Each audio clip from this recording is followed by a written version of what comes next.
Education took center stage once again at the State House. Today, lawmakers tackling bills centered on gender identity and LGBTQ issues in schools. Local 5's Mary Sugden joins us live from the State House with what's on the table. Yes, Stephanie, today in the Senate Education Subcommittee, lawmakers passing through Senate File 83, and that's after they open up the floor to the public for their comments on this measure. Now, this is a measure that would ban gender identity curriculum and instruction in grades K through 8. Now, before this discussion was happening here at the State House, I spoke with an Iowa parent who is also transgender for their thoughts on these measures. I don't know who would be afraid of a suburban dad that volunteers with the scout troop and basketball teams every weekend. And that's who I am. And I'm a transgender person.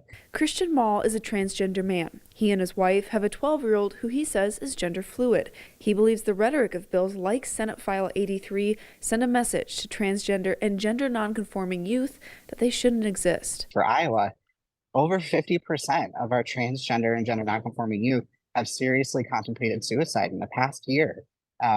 Again, I'm getting kind of emotional because, again, that's just heartbreaking, thinking about all the potential lost lives. But there are also Iowans who feel without this measure, Iowa's youth will be in danger. We don't want to have to worry about what pronouns to use from day to day with children, and we don't want to have to worry about boys intruding upon girls in the bathroom and vice versa. Every suicide, every school shooting, every act of bullying, every sexual assault is a result of the chaos and the woke agenda that they have presented to us. This is wrong at all levels. We have got to come back to our common sense. School is not the place to be teaching gender, confusing the children.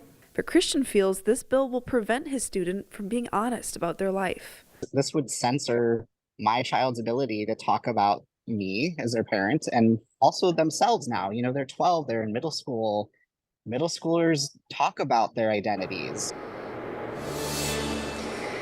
And meanwhile, over in the House Education Subcommittee today discussing and passing through Subcommittee House File 9. Now, this is the measure that would prohibit a school from accommodating a student's gender identity if it differs from what's on their birth certificate and if they don't have parents' consent for that.